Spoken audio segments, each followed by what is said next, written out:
everybody, welcome to Ed America TV. My name is Hasna, one of the guys here in Ed America. For those of you just joining us for the first time, at America is the U.S. Embassy's American Center, and our mission is to provide a space for young Indonesians to learn more about the United States.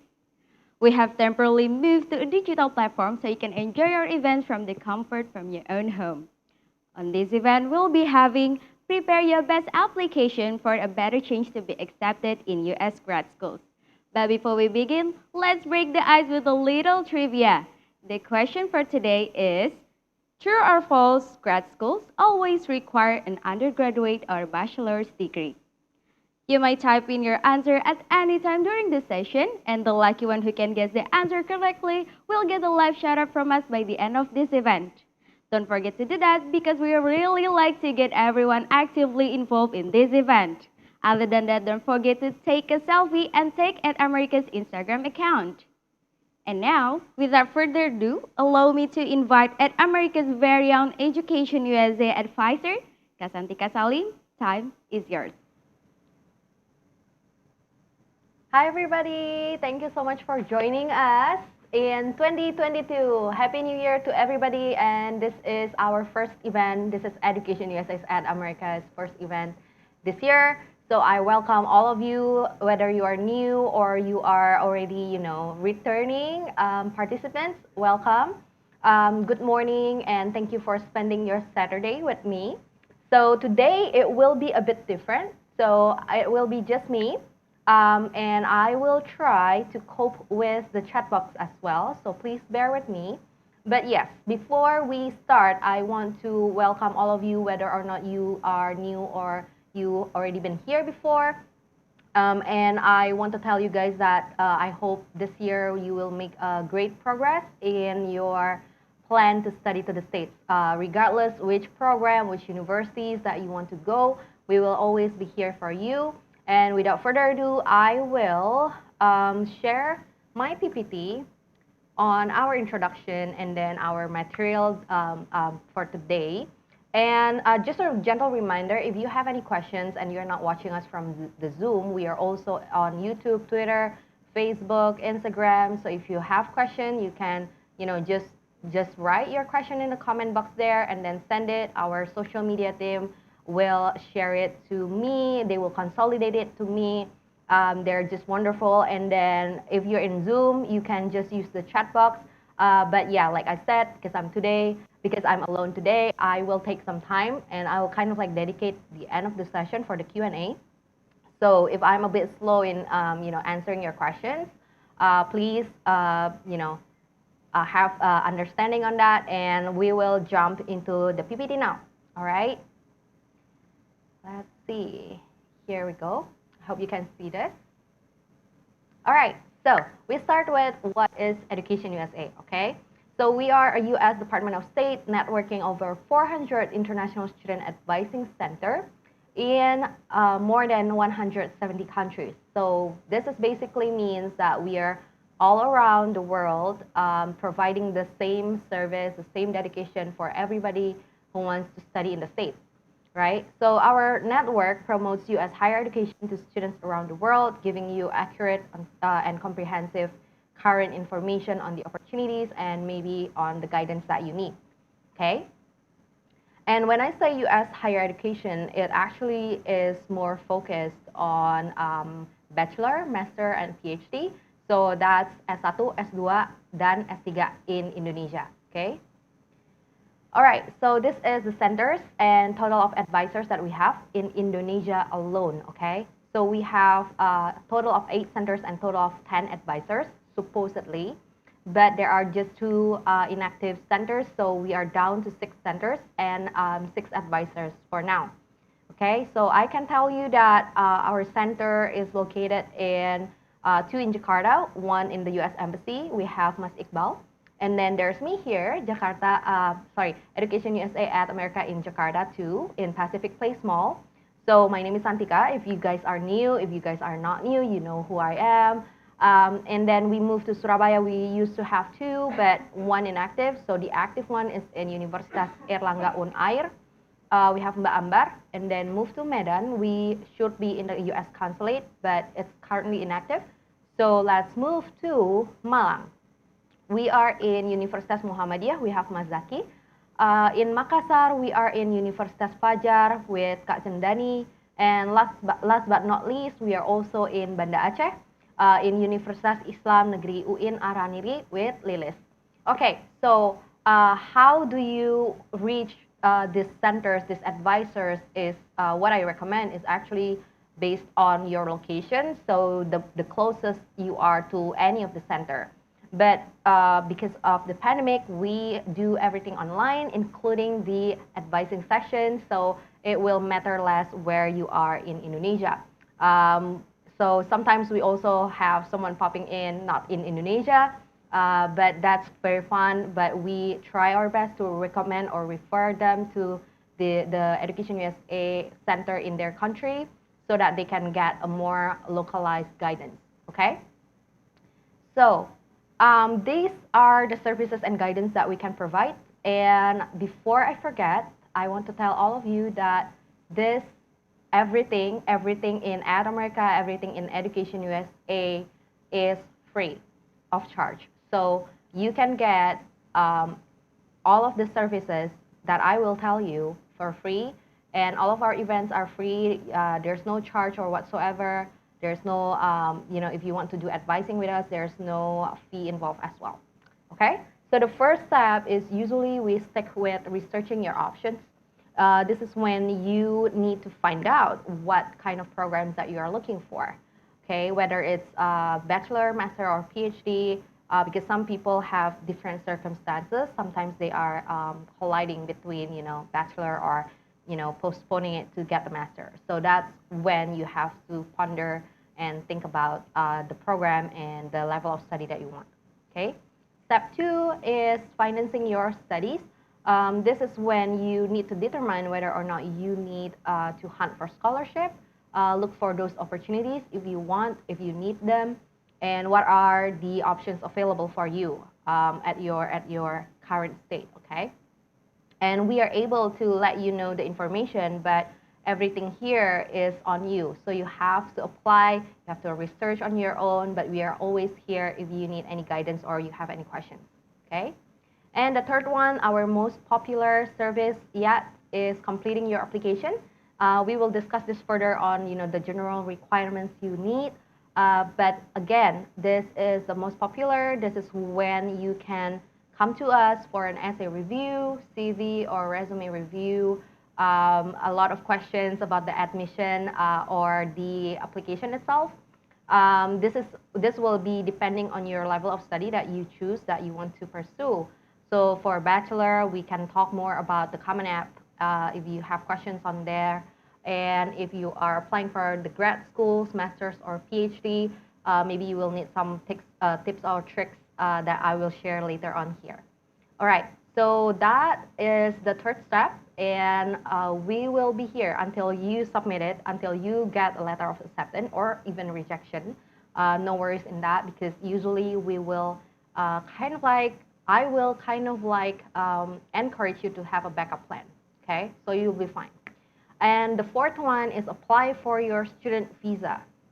So this is when you get accepted to at least one university, and you have decided which university or program that you want to attend, right? And this is when you apply for your student visa. We can share you the step-by-step, so you don't have to worry so much about it. And to take the worries off your head, Indonesian students have a very high acceptance rate of the student visa application. So it's about 90% something. So you don't have to really worry too much about it, as long as you follow the requirements asked by the visa council later. And the fifth one, the last one, is prepare for your departure. So this is actually the last step, and it's kind of like we make an annual event called pre-departure orientation for everybody who wants to study to the States at that year. But since our events and everything is open for the public, especially now it's online, we have no restrictions that in order for you to attend, you have to be accepted first. So you can even jump into the pre-departure orientation to see what are the things that we can tell you once you get accepted, or whether or not US is the right place for you.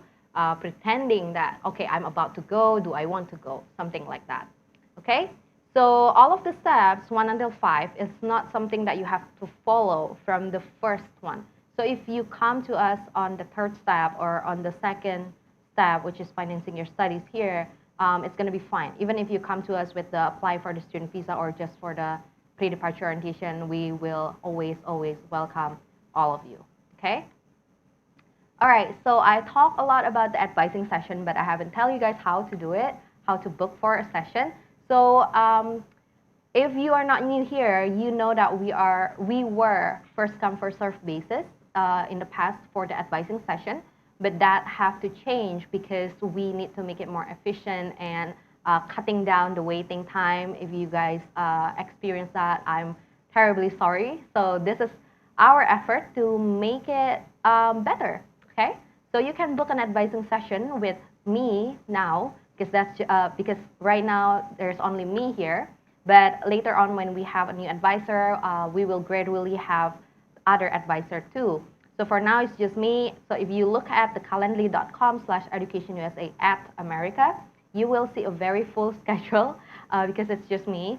But we are expecting to have more slots coming soon. So bear with me and then keep checking. So sometimes people already book a session and then they have something going on, change of schedule, they cancel it or reschedule it to other day or something, and then that slot is now available, right? So you need to check periodically if you haven't found one. And it is always, always plus 14 days ahead. So if you come in today, it will only show 14 days ahead. But if you come tomorrow, there will be a new day open up, right? So that's why you have to check in periodically. Okay, to make the whole thing easier, I put a QR code here, if it makes sense.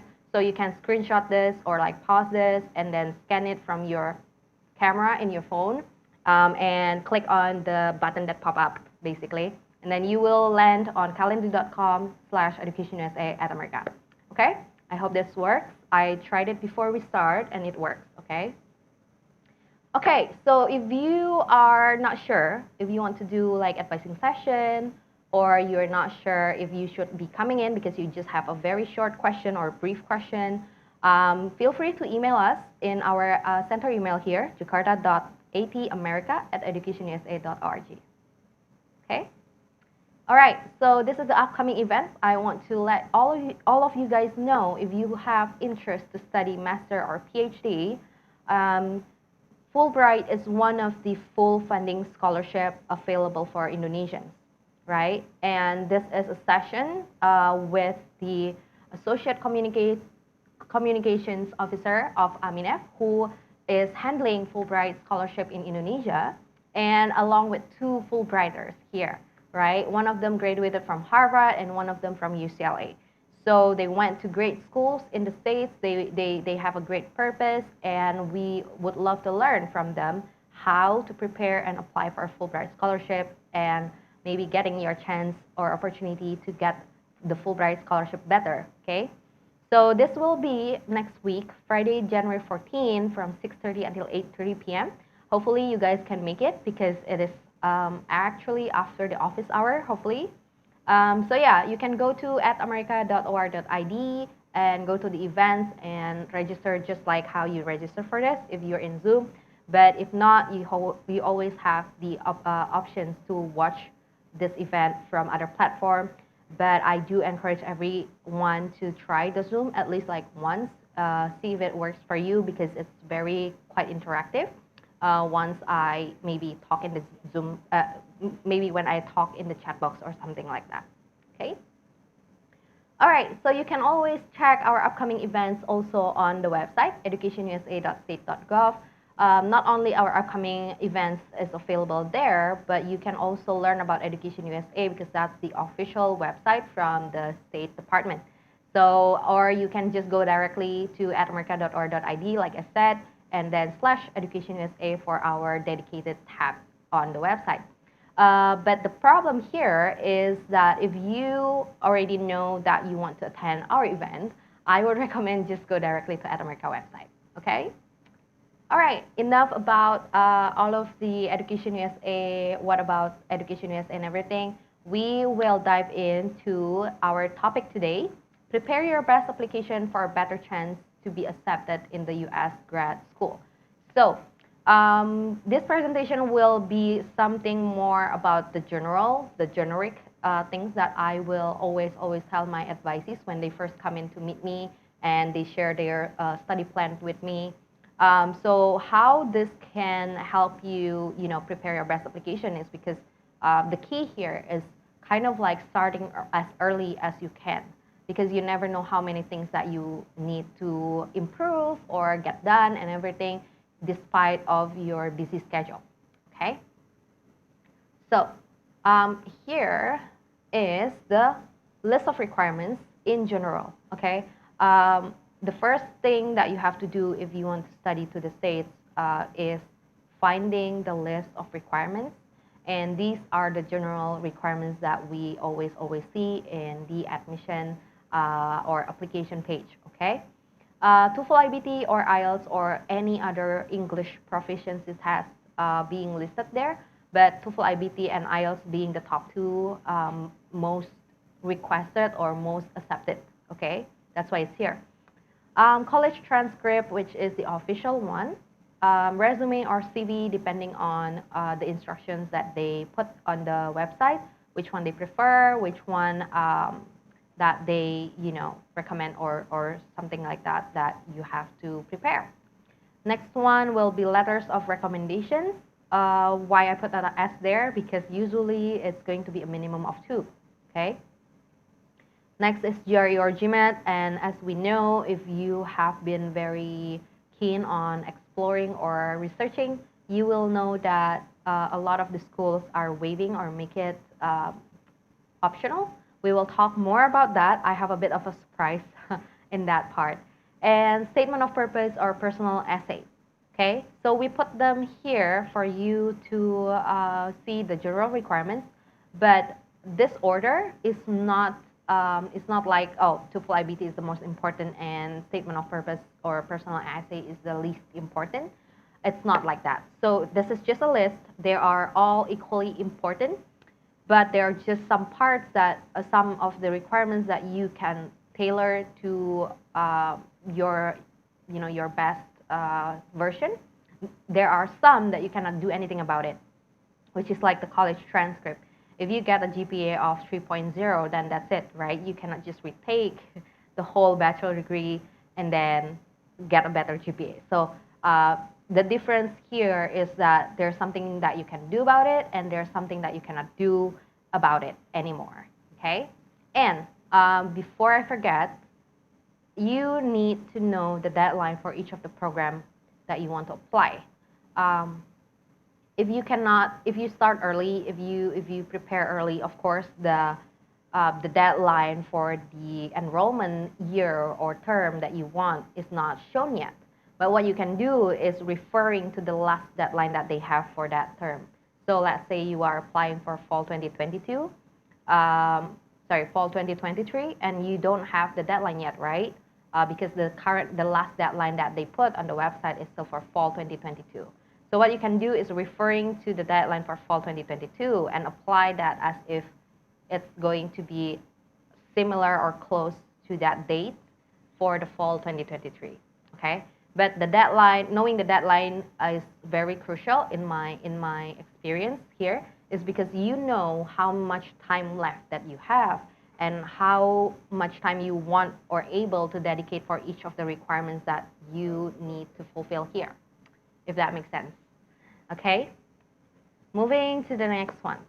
English proficiency is very, very, very important because basically what they, I will explain why it's very important. One of the very common reason is that once you're in the United States, everything will be in English. Even before you reach the States, you will have to understand English to be able to understand what they're asking for, let's say, in the flight or as simple as speaking to the stewardess or everything like that. So yes, English is the main language and you have to be able to communicate in it in order for you to be able to live in the States as an international student. That's why it's very important. That's one. Second one is that the program is conducted in English, like all in English. So if you're not familiar with English, you're gonna be stuck there, and we don't want that to happen, okay? Graduate programs require substantial amount of reading, writing, and speaking.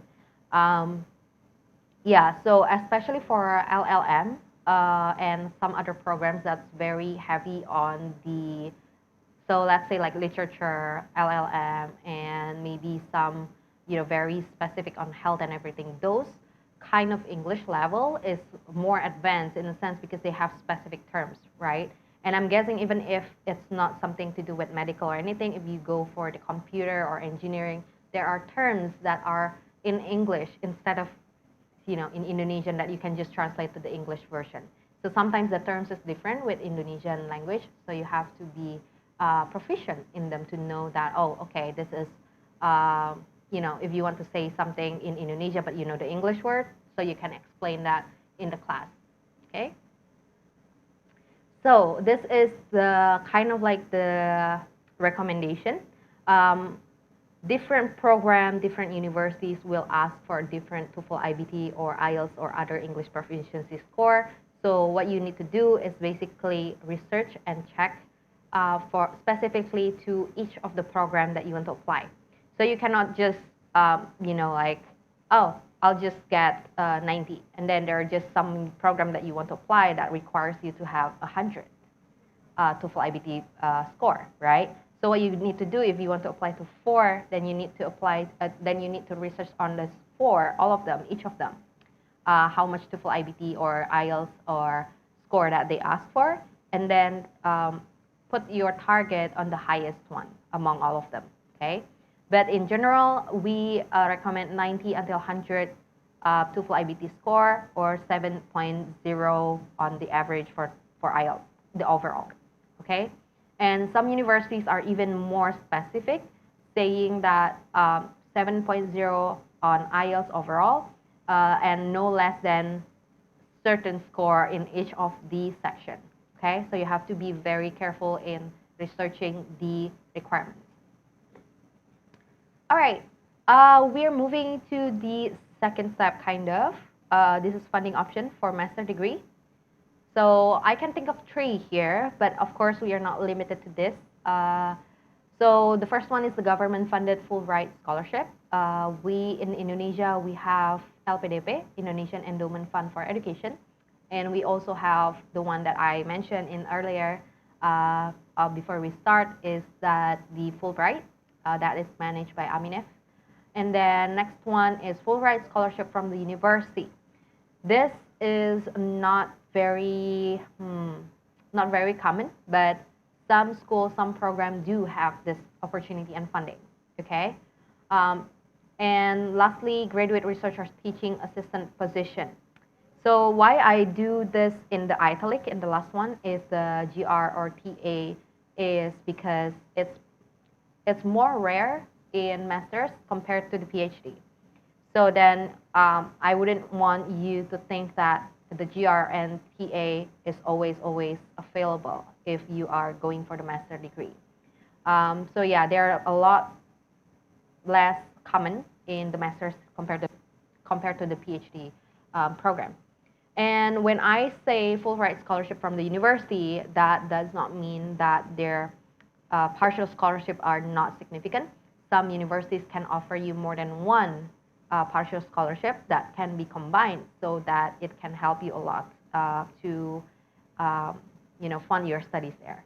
Okay, so there are definitely more than these 3 things here, and usually I will, during the advising session, we can explore them together with the advisee.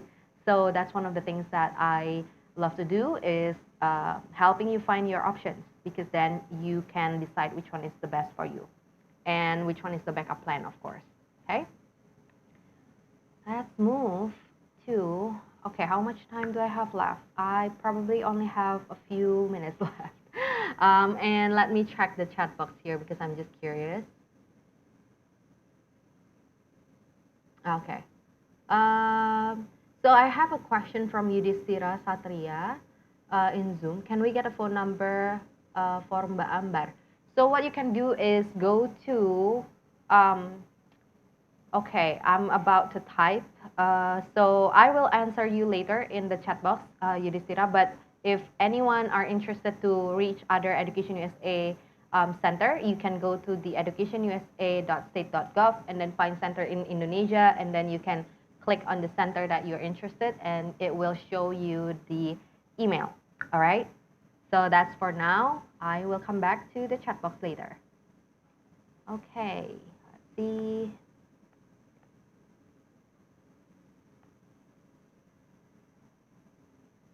Sorry, everyone. I just need to crop this down.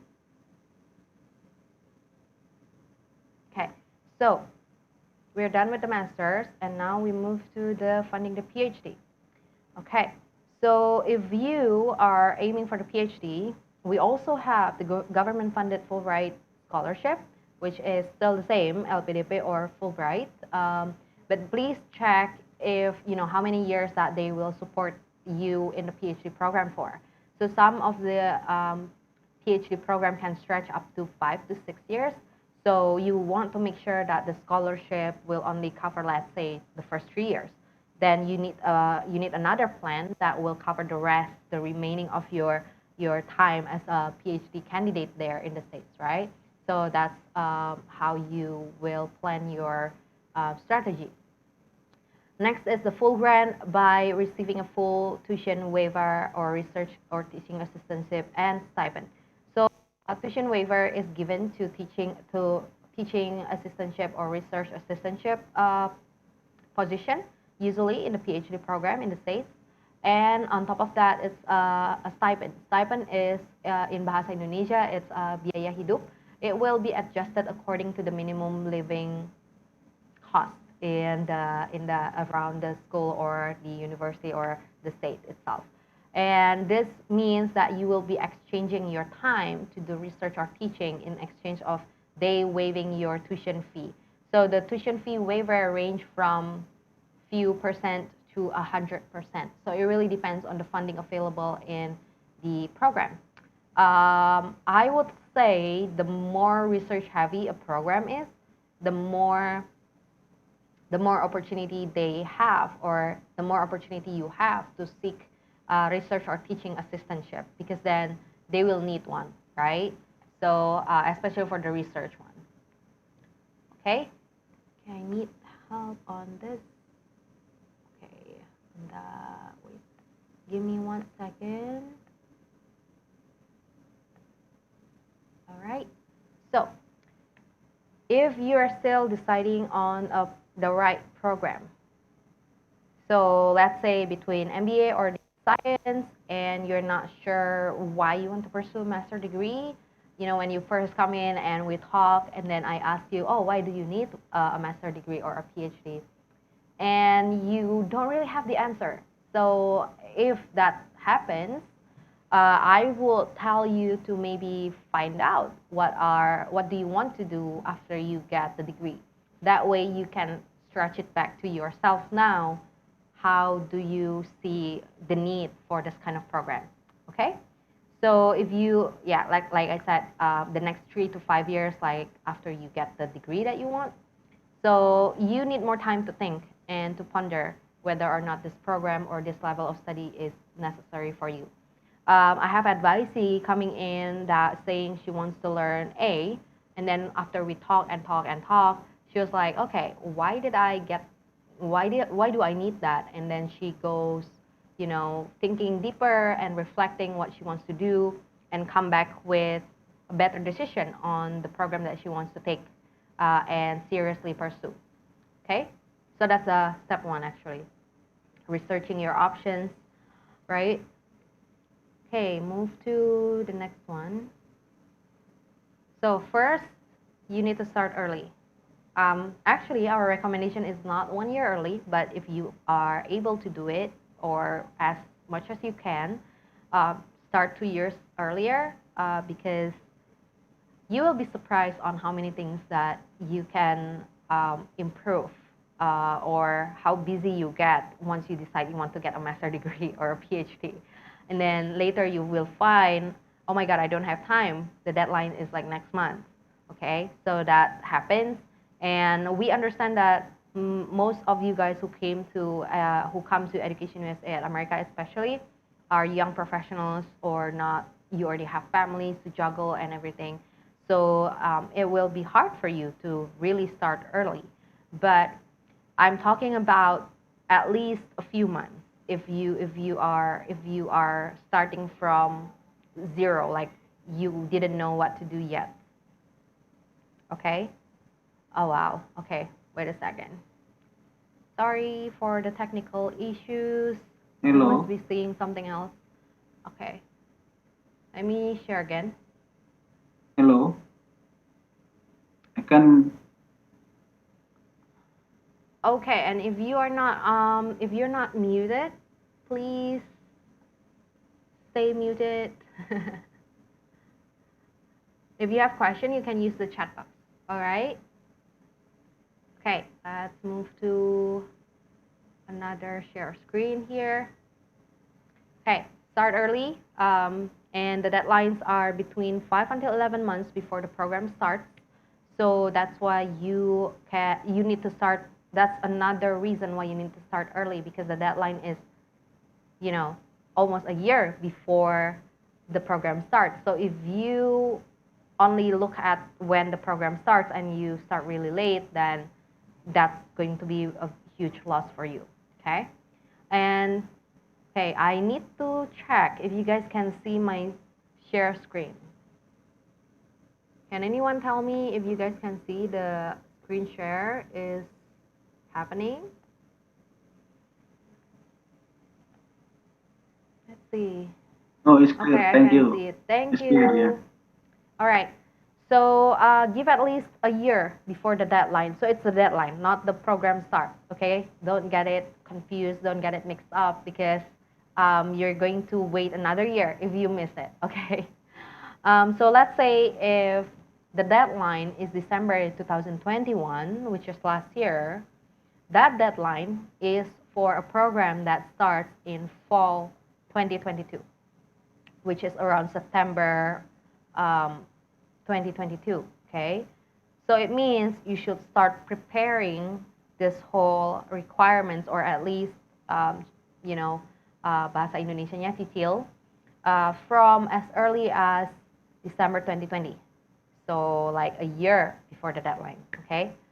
That's our recommendation, but a lot of you come to us just having a few months left, dengan catatan udah bikin progress. So that being said, you guys already make your own progress and coming to us for only a few other things. So that's still okay. But if you come to us with, still researching, still not sure and everything, and you're catching a deadline that's like a month later, we will tell you that you probably need to take more time to prepare and give your best application instead of rushing to apply. Okay? Okay, so this is our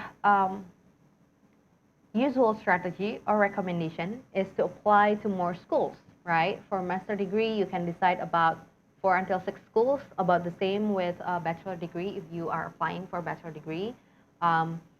So 1 until 2 dream schools, 1 until 2 target, and each of in this category, each of them is going to be 1 till 2 schools, dream, target, and safety. So, but then it is not really applicable if you are applying for scholarships. So let's say for LPDP, I don't think they will have a safety schools, right, on the list that you can choose from.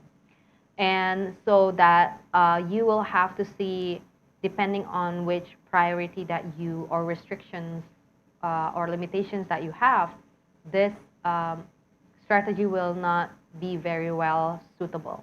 Okay, so this is just the general recommendation.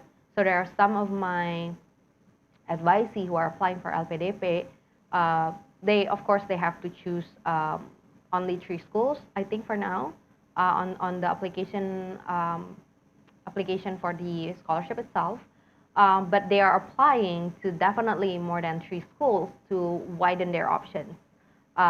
So then if you get accepted, or you have more opportunity to be accepted to other universities that's still on the list, you can still negotiate with them.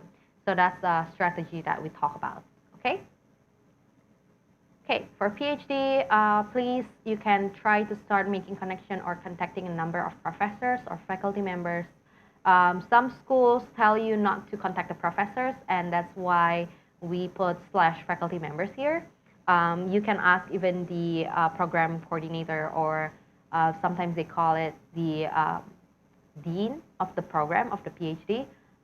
You can contact them to just simply ask if this is the PhD program that's right for you. So let's say you are trying to do this kind of research, or you want to learn this kind of thing in your PhD, and you just want to cross-check whether or not this program is the right one that you're looking for. You can start from there, okay? Of course, don't forget to introduce yourself, say that you're from Indonesia and you're interested about this program and everything. So still be polite and everything, okay? You will hope to work with or share, okay. So this is contacting those professor or faculty members that you are interested to work with. This means you have done your research about what have they done before, about who they are, about their interests, about their focus or research intention. Okay, so you cannot just come out of the blue, email them, saying I want to get into this program, and then that's it. Okay, that's not how you do it. All right. So here you go, another part saying that you have to do a research on how each program is the best for you. So why this is important is because there are a lot of programs that have the same program name, but they have different focus. So let's say electrical engineering, for an example, Master in Electrical Engineering in University A have a focus in, let's say, the renewable part, the renewable aspect. And then the same Master in Electrical Engineering in University B can focus on a different aspect, let's say the technology itself. So it can be different, and you need to see if they are the right one for you before you decide to pursue the application, okay? Okay, so if you think that you have a low GPA, like 3.0 till 3.4 is considered low in Indonesia. For most Indonesians, our advisees come to us like, Kak, my GPA is only this much. Can I get into this school and that school? And funnily enough, it's not actually considered very low in the States. It's actually not even considered low in the States. Okay? So it's a yes and a no because the U.S. university application or U.S. universities in general review all of their applicants very holistically. So they don't only look at your grades, they don't only look at your GPA to determine whether or not you are accepted or not, okay? So you need to focus on other requirements that you have control over. Like I said in the beginning, the difference between the requirements, the importance of the requirements, they are all important, but the difference is just you can still do something about it or you cannot do anything about it now, which is one of them is the GPA, right? You cannot do anything about it anymore. So then write an excellent essay if you feel like you have a very low grade or whatever. Try to make it up in other aspects or other requirements, like writing an excellent essay, make sure your CV and resume is strong, letter of recommendations are excellent from people who are really, really supportive of you. And even if it's optional, you can submit your GRE or Gmat, do your best there still to show that you put a lot of effort into this whole application. Make sure it's the best that you can give, okay? Move to letter of recommendation. Now, how many would you need? Normally, usually is 2 until 3 letters minimum. So usually they will write minimum of 2 letters of recommendation, one from an academic aspect and another one from your professional aspect. But a lot of them also say minimum of 3, and some of them can say up to 4 or 5 letters. So it will be really depends on you on how many recommenders or referees that you can find that can be really supportive and write you a wonderful, strong letter of recommendation. Okay? And then you will need to make sure that each of your recommender will say something different. They already done their part. They asked for different aspects, right? One from your workplace, one from maybe your past professors in your university, your previous universities. Um, so you need to do your part to make sure that your recommender can write you something different. So you can give them bullet points on what are the things that you want them to highlight in the letter, tell them what program and university you're applying to, and when you need it by. So don't give them your real deadline, but give a buffer time before your deadline, okay?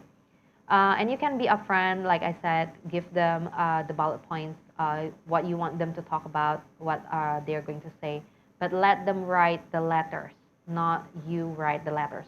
You give the bullet point, they will develop the sentence, okay? Make sure you give your recommenders plenty of lead time. So yeah, starting early helps in this aspect, and definitely the holiday season is not going to help you a lot. So a lot of the deadlines were at the end of the year. So if you only start, if you only start like very close to the holiday season, it's not going to help you at all because people are going for vacation, they're out of office and everything like that. Okay, so ask them earlier, ask them early on if they're available to give you one. You will most likely need to pester them to get letters in on time. So you don't have to be afraid of this.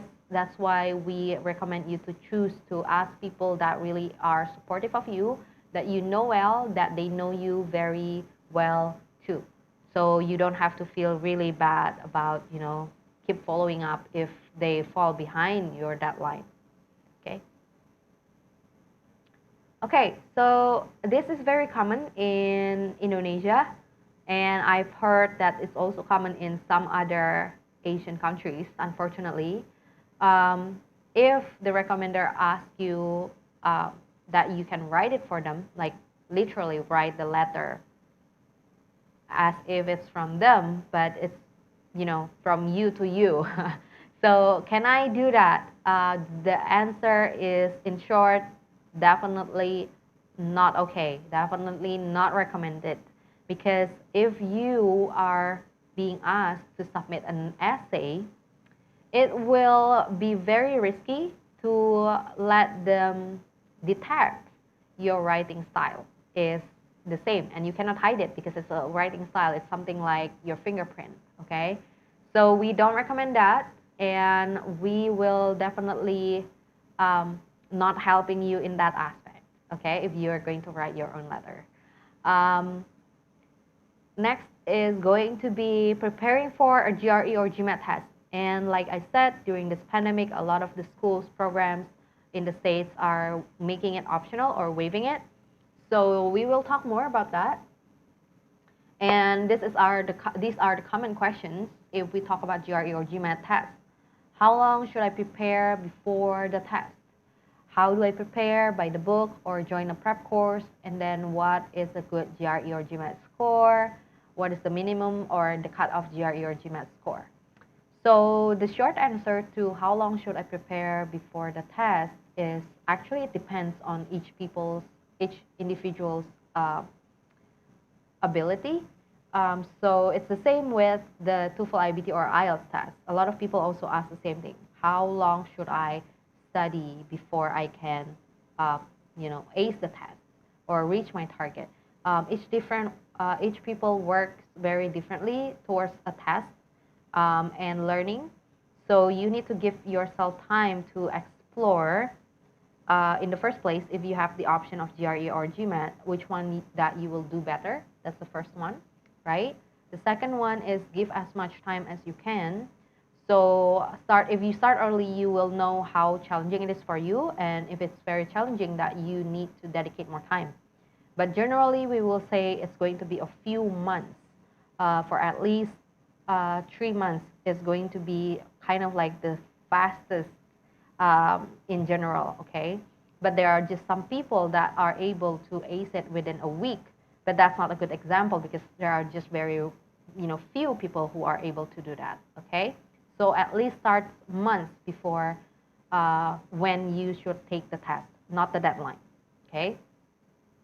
How do I prepare? Is it by the book or join a prep course, or in Indonesia we can call it atau harus les, right? So again, learning styles differ from one to another. What you need to do is try all of the methods, which is using books. If it doesn't work, if you don't feel like, oh, I'm not really good in grasping the things that are written in this book, so maybe you can join a prep course where there are more verbal and graphics and lectures on it that can help you to learn. So different learning styles react differently to different methods, okay? So explore all of them and pursue or focus on the one that you feel like it's working for you. And for standardized tests, regardless if it's TOEFL IBT, IELTS, GRE, Gmat, or maybe like other English proficiency like Duolingo, SAT, ACT, if you are watching this and you are actually aiming for a bachelor, every standardized test is the key for each of the standardized tests is actually practice, because you will be more familiar. The more you practice, the more familiar you are with the format, with the style of question, with the tips and tricks that you can use there. So it all helps. So practice is the key for English proficiency test, okay? All right, so what is a good GRE or GMAT score? So generally, a lot of people are worried about how much they need to score to be accepted. And we can tell you that there's actually not a clear cutoff in the grad schools in the States. The most information, no, actually the most elaborated information that you can probably find on the GRE or GMAT score is kind of like a recommendation, okay, or average of the cohort that has been accepted into the program, the average of the GRE and GMAT score. That's what I know that you can find on their website, if that's available. If not, then they won't have it unless you want to email the admission office to ask what is your recommended score. But generally, it's going to be a very high percentile if you're looking at the average. And of course, different program requires different things, okay? So there are just some that doesn't even require GRE or GMAT from the beginning of before the COVID. So if your concern is the GRE or the GMAT, you can find the program that you want that doesn't ask for this requirement, okay? So some of the school may not specify minimum or average. This means you will have to set your own target based on your own research and interactions with the admission officers. Like I said, you can email them, students and alumni. But what I want recommend here is kind of like setting a hard target for this. You know what I mean? Like if you have done your research and it says 500, for example, and then if you reach like 495 and then you're like so stressed out that you wouldn't even bother to apply because you know you won't get accepted because of that, then I don't recommend you to think that way, because again, with the US university application, it's holistic. Okay, if they only want to accept you based on your score, they wouldn't ask for other requirements in the first place. Okay. All right, so this is what you need to be very, very careful on. A second, this should be showing the source. There you go. If it says optional or being waived, the GRE or the GMAT, you need to read carefully research deeper before you get into your relaxed mode. Okay, I don't need GRE, I don't need GMAT, okay? Why? Because this is an example here. So this is from Heinz in CMU, but I'm guessing they probably have, there are other school or program that's also like this. It's just maybe you guys didn't actually dig that deep, right? So this is what you need to do is dig very, very deep on, even if it says optional. Find out whether or not it's really, really optional. Because if you read here, for an example here, for the 2022 admission cycle, submission of GRE or GMAT test result will be optional. Although it is test optional, we will accept and consider GRE or GMAT scores from students who have previously taken either of these exams. If you think your scores are reflective of your ability and potential, you may share the score as part of your application for consideration.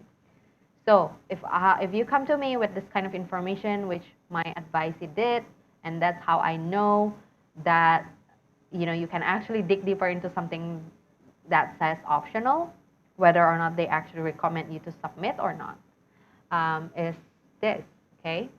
And this is so specific. It says for MS PPM Data Analytics pathway.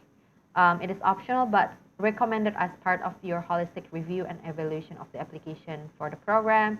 Strongly recommended, the word that I highlight here. And especially if your transcript does not contain significant coursework in math, computer science, or other quant discipline. So this is why you need to research deeper, okay? If you come to me with this, I will say submit your GRE or your GMAT, even if you think your score is mediocre, like biasa aja gitu nilainya. But still, after reading this, I will tell you to submit it because they write this, okay? All right, I have a few minutes left. I think I'm on track. But wait, so if you think having very high GRE or GMAT score is a guarantee that you will get accepted, it is not like that. It is holistic, okay? So like I have been saying again and again and again, if they only need your GRE or GMAT score to be the only factor to accept you or to reject you, they will not ask for your essay. They will not ask for any other things here, okay? So GRE or GMAT first, or TOEFL, IBT, or IELTS first. In general, if you can ace GRE or GMAT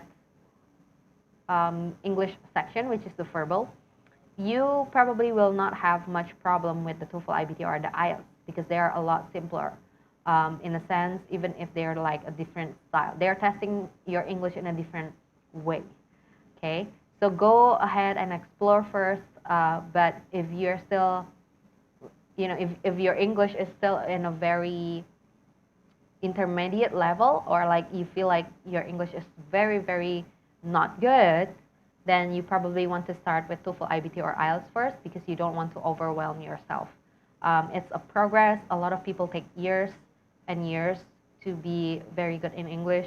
So you don't want to like jump to GRE or GMAT and then become discouraged to learn English, okay? Whoops. All right, writing essays. Each school going to require statement of purpose or personal essay. Some don't ask for essay, but it's very rare for a master or PhD degree application.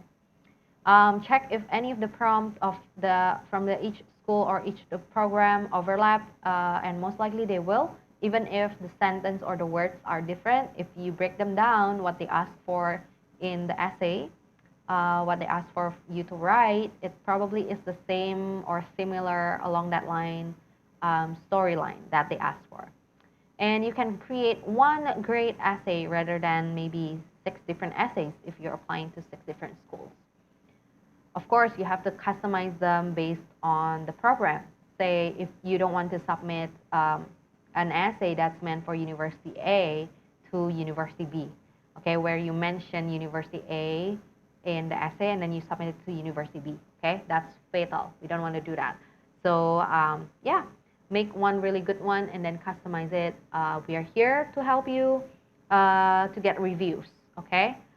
So the last point here is get essay reviews from Education USA advisors, not only in Education USA at America, although I think we do so many essays, just because most of our advisees are master or PhD applicants, okay? But yeah, get essay reviews. If you are shy to do it with a stranger or advisors, do it to your friend, ask your friends. But a lot of people actually come to us for an essay review because of the opposite, because they are, very hesitant to go to their friends because maybe friends won't give you very honest feedback because they don't want to offend you, right? But here we are just we just focus on giving you the best review, and regardless of where you are, good or not, and we're just here to see you make progress. Okay. Okay, so are these the same essay? Personal essay, personal statement, statement of purpose, motivation statement, motivation letter. So they probably ask for the same thing, but sometimes it's just self-explanatory here. If you see personal essay, most likely if they have a prompt or question, it will ask for something personal about you, about your personal experience or things that you want to share personally. That can reflect your personality and emotions and way of thinking and everything like that. And same with kind of like personal statement. Statement of purpose. This one is very self-explanatory. It's the purpose, why you want to take this program, how this program can help you achieve your goal and everything like that is the common prompt or question. Now, motivation letter and motivation statement is usually not a term that's used in the US universities, but I have seen so far I've seen one or two that use this term in the US university, probably because this term is heavily used in the European countries. So maybe most of their applicants are from Europe, and then going to ask the admission office what's the difference, and that's why they modify the terms on the website, right? But this motivation word is usually in non-US countries, okay? And of course, if it's a letter, it's not an essay. That's why I said it's not usually for the states, because these personal essay, statement of purpose, personal statement is all in essay format, not a letter format, okay? All right, what makes the US admission essay important and different?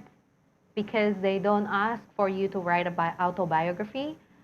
They don't want you to only, how do I call this? Not only reciting your CV or resume. Some universities even write that, please tell us this. Not only restating your CV or resume. It's very clear there that they don't want you to just say in your essay, just say, oh, I graduated in 2020 and then I started working in a company in 2021 for 4 years, and after that I moved to company B. They don't want that. They clearly stated they don't want that, and if you read the prompt or question carefully, most of the time that's not what they ask for, okay? So that's the difference with the US admission essay. It is viewed as something personal, and the admission committee really reads it. So making one very good essay that gets the admission officer to read until it's finished is our goal here. So they want to get to know you beyond your CV, resume, all of your accomplishment there, all awards or everything that you list there, outside of your GPA, outside of your what other people say about you, which is the recommendation letter. They want to see how you see yourself, what is your experience, personal in personal aspect, in professional aspect, your goals, because that matters to them. So that's why they want to know you more than just your academic and your CV, resume, and of course your transcript. Okay? So this essay is the only document apart from your transcript, GRE, Gmat, SAT, ACT, or the rest that you have control of, full control of, and that you can tailor to show your best strength. Okay. All right. So we are at the end. This is my last slide for this topic. So key takeaways here is start early, if you can, 2 years before, or at least a year before the deadline. Yeah, because then a year before the deadline means 2 years before the program starts, okay? English proficiency is important. If you can, aim for at least 90 until 100 point on TOEFL IBT. By the way, the full score is 120 for TOEFL IBT, or 7.0 on IELTS in overall band, or 7.5. Actually, there are more universities that ask for 7.5 overall, and some of them even ask that no less than 7.5 overall in each of the section. Okay, if the school requires a GRE test, aim for a high score on the quant 160 and above out of 170. So I know this is crazy, it is such a high score, but why is it quant here that's being mentioned? You know, try to aim for the quant section is because most Indonesians will do much better in the quant section compared to the verbal section, because obviously English is not our mother tongue, and that the English that's being used for GRE and GMAT is just something that's very not commonly used, even if you are a native speaker, from what I heard. So if the school requires a GMAT, aim for 650 or above out of 800. So this is basically around 80 to 90th percentile. If you cannot find the target or average from the university website officially, then this is what you can try to aim for. Also, you have tried your best, if you have tried your best for the GRE or GMAT, but it's still below the cutoff score requirement, you need to move on. If you retake like 2 times, 3 times already, let's move on and focus to give your best application in other aspects, like your essay, CV, resume, letter of recommendations, and etc. So another example is, you know, doing, if you are if you're applying to PhD especially, one of the tips that I get from my advisee who get a feedback from the admission officer is that do a collaborative research with with other professors or other researchers in other countries. That way it can show your other strength, that you are able to collaborate with different people from different parts of the world, contributing to something very meaningful. Okay? Build the strongest overall application possible by also contacting the professor, working on your admission essay and everything like that. So your strongest overall application, because it's everything on the application is reviewed holistically. So when you contact the professor, and especially for PhD, if the professor wants to work with you, they will be very supportive of you in the sense that they will still tell you to apply, because they are unable to just accept you from their end. You will still have to apply through the portal and everything, but what they can do is kind of like maybe recommending you to the admission officer that he or she will very much like to work with you if they also see you fit into the program, something like that. Okay? So again, holistic, so don't take just 1 or 2 of the requirements very, very too seriously, and make the balance and try your best to give all of the best. And remember, we are here for you, not only Education USA at America Advisors, but Education USA Indonesia as a whole is here for everyone here who wants to pursue their education in the States. Okay? All right, if you have questions, this is the time that we do the Q&A. Okay, so let's see. I have my chat box here. I'm opening it. Okay, I think gonna go with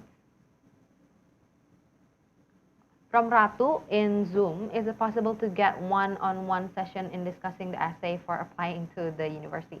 Yes, that's what we do with the advising session. If you have go to the calendly.com/educationusa AT America, that's where you will see the options of CV review, essay review, and 30-minute session for something general that you want to discuss, or if you're a first timer, you're not sure to give your precious essay draft yet, feel free to book the 30 minutes first, and then we can talk.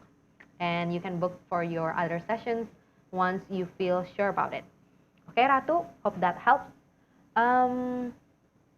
Yudhistira, the one that asked for the Surabaya branch, I have do it. I applied for 6 MBA program. Oh, you mean you have done applying to many more universities like we recommend. Great job, Yudhistira. We hope you will get great news soon, and please don't hesitate to share it with us because we can invite you for the pre-departure orientation once we know when we can host it. Okay? Next, we have Putu. For master degree, do we need to contact professors, advisors prior during the application process, or just apply through the grad admission? So it's not something that's it's not common for master applicants to contact the professor or advisors first during your application process, and it's not actually required to, like some PhD program that's required. So you don't have to do it if you don't feel inclined to. But my tips here is if your master degree is very research heavy and you know that you will be spending a lot of time researching with this professor or this faculty member, it's nice to know if they have the same interest as you, if you can, talk about the things with him or her, just to test the water if they have the same interest as you and whether or not you will enjoy your research with him or her if you get accepted. Okay?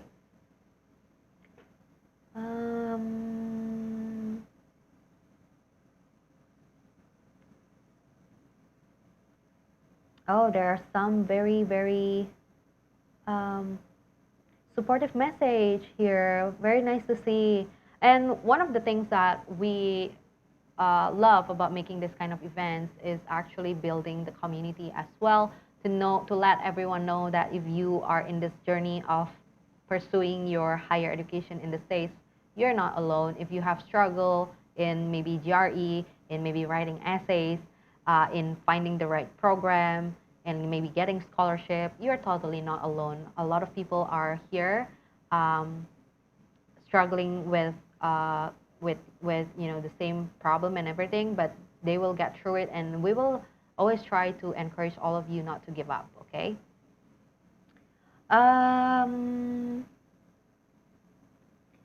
Ade Wirawan, did Ade have a question? Oh, so yeah, Ade Wirawan actually asked this from the start of this event. Sorry that we just get to answer you now.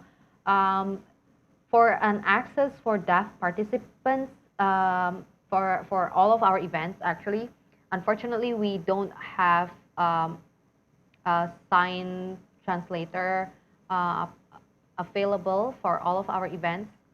It is only for certain events that's meant for deaf participants in certain very specific events. So if you need a translate, you can find your own translator, and you can always rewatch this on YouTube so they can translate it for you. Okay? So hope that helps. Okay, I have searched grad admission, some universities require, okay.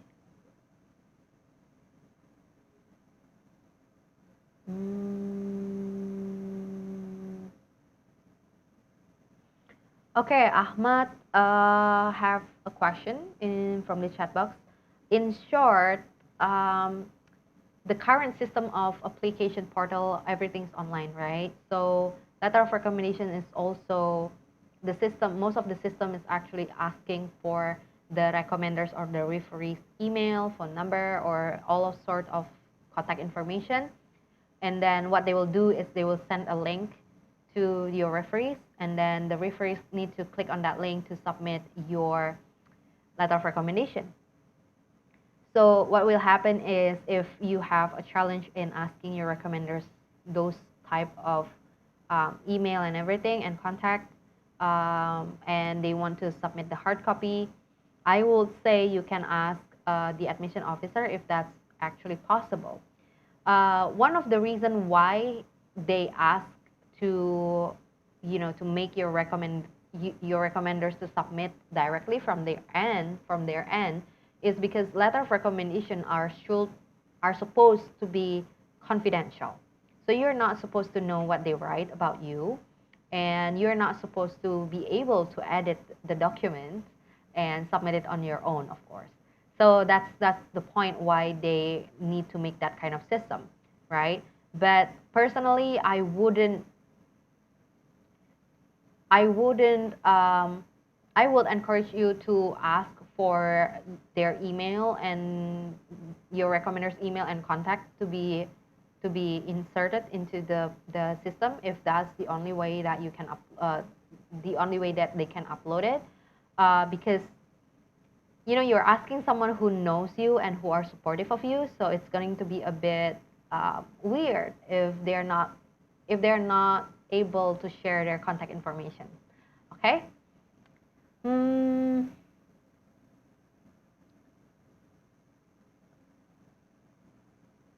I think I got disconnected for a while. I missed one of the chats for about David Aber said when I applied at CMU Heinz Yudhistira. Okay.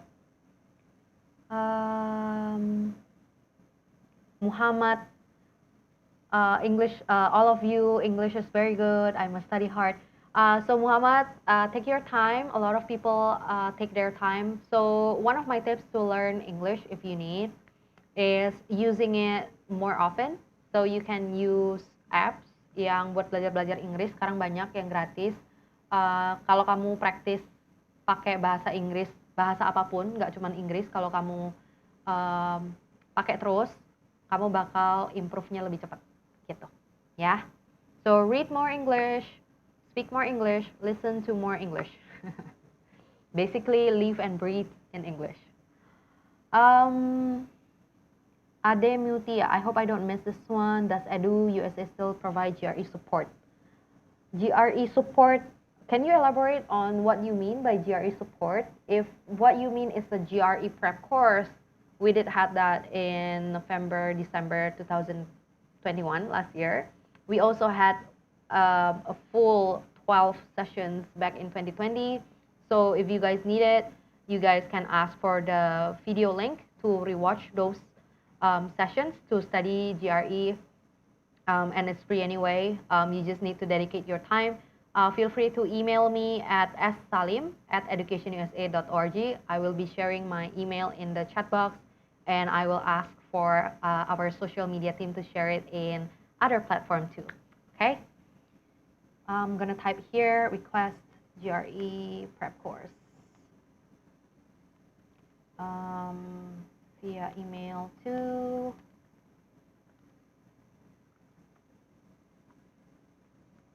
Please indicate what you need, because if you only send me an email and without any subject, without any body email stating that you need this, I wouldn't know, okay? So yeah, correct email there. There you go. I have it compiled. I just need to share it, but if there are so many people asking, I usually just blast it, so I will BCC everyone who asks, okay? What else? Where can I book a session? Okay, where I can book session for consultation is consultation information available in Instagram. So Astrika, you can go to calendly.com/educationusa@America. There you go. But I recommend everyone, if you are new, you haven't met me before, let's book a 30-minute session first. Let me get to know you better so that I can help you more during the review session, whether or not that's a CV review or resume or essay review especially.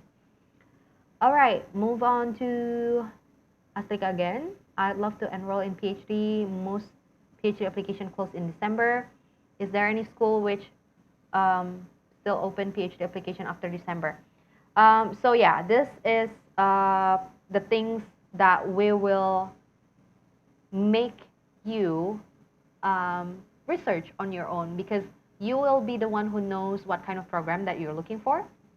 So we are not able to give you just a list of schools and programs for you to apply, because we are focusing on a non-biased and best, how do I call this? Best interest of our advisees.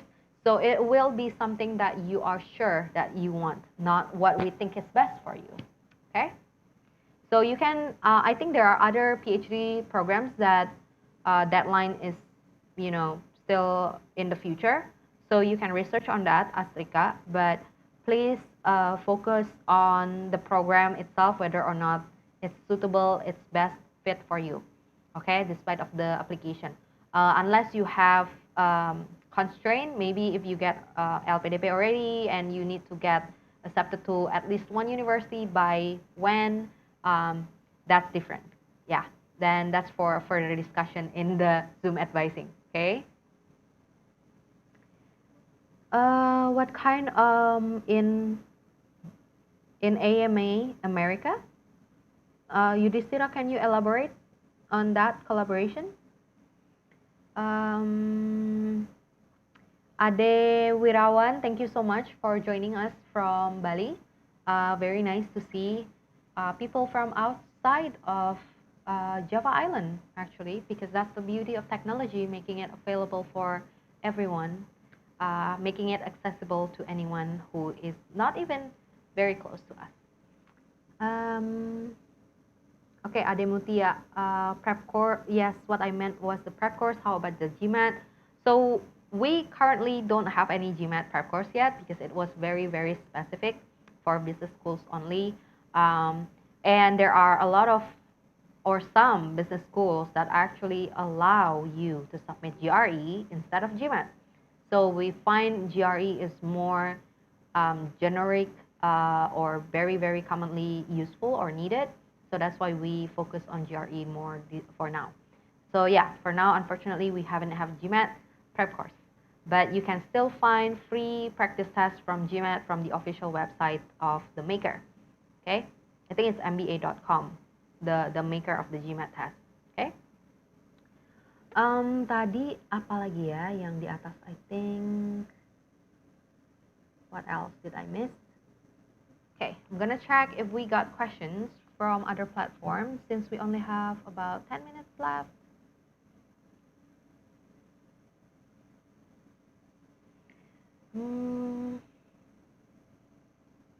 Okay, we don't have any other questions.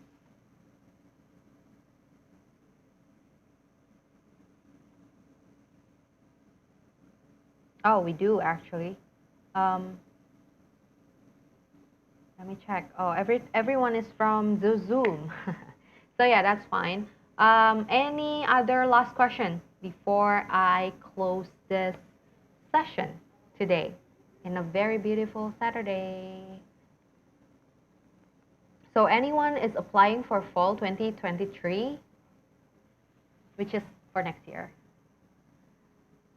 Anybody? Thank you, Ratu. And okay, I'm just going to wrap up this.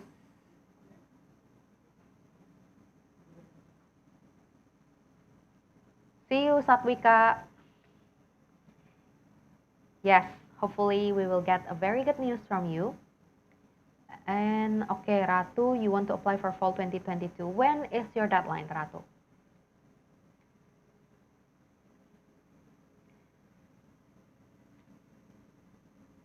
Okay, I'm gonna share with our social media team.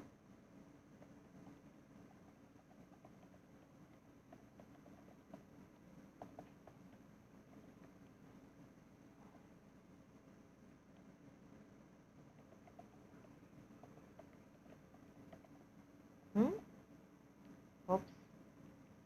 Education USA at America for the Calendly. And then for my email for the GRE prep course request, it's gonna be, cannot find it here.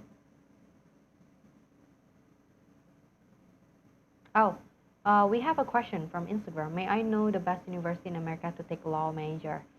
So there are a lot of good law schools depending on which law program and focus that you want. So that's another answer where I can tell you I don't have the answer for you.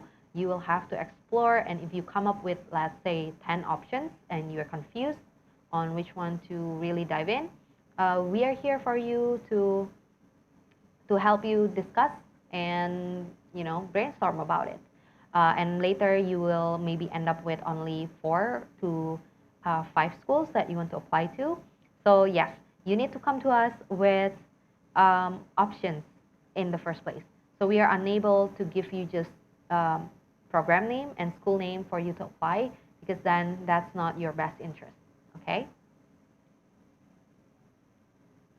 Okay, Ratu, your deadline is March. You still have I think 2 months left. If you have a lot of things to do still on your requirements list, you need to speed things up, because it will go in a flash, okay, for 2 months. Fioni, you will apply for fall 2023. All right, I look forward to having all of you who wants to apply, especially for fall 2023. Don't forget to book your session, and remember, everything is free, so you don't have to worry about a thing. Okay, basically. Okay, Furkan, you bring a very good case here. Like I mentioned, like why, if anyone just now I forgot who says she needs a PhD that still is open for the application. Furkan here says, I will apply for fall 2023, but unfortunately my scholarship administrator has determined that I have to get LOA before November 2022. So what you can do in this case is, Furkan, you can find a program that you want. That's first, because that's the most important thing. Program that you want that's supported by the scholarship administrator that is still open for application. Okay? So if you need more help on that, but you already know what kind of program that you want, I will probably be able to help, but you need to come in as soon as you can, because I'm assuming if you need to get an LOA before November this year, we don't have a lot of choice or a lot of time. All right? Yeah, I think that's it for today. Thank you everyone for coming in, and I will see you in our next event, which is on Friday, January 14, the one for Fulbright. So even if you are not interested in Fulbright, you can still learn from the Fulbrighter on their experience in studying in a good US university. All right, thank you everyone. Have a nice weekend, and that's it for our first event of the year. Okay, see you guys next time. Bye. Thank you so much, Kasantika, for today's fruitful session. Earlier in this event, we asked the audience a question. The question was, true or false that grad schools always require an undergraduate or bachelor's degree? And the correct answer is false. You will almost always need to have completed an undergraduate or bachelor's degree, sometimes known as a first degree, before applying for admission for grad school. Shout out to today's Lucky One at Margaret Lady from Instagram for answering correctly. Thank you so much to everyone who has participated in our question of the day. Don't forget to tune in next time and catch a change to get a live shout out from us. Do you want to develop more brilliant ideas with a platform like this? It's easy as ABC. You can go to our website at www.atamerica.org.id, select Create a Program, and go to Collaborate with us. All given proposals will be reviewed and your event might be featured here soon. While you're on our website, you can subscribe to our newsletter if you find yourself enjoying this event, so you can stay updated with our upcoming events as well. You can also follow our social media on Instagram, Facebook, and Twitter at AT America for interesting content and so much more. And don't forget to click the like button and subscribe to our YouTube channel. With that, it is time to say farewell. Thank you so much for joining us today. My name is Hasna. See you at the next AT America event. Bye-bye, everybody.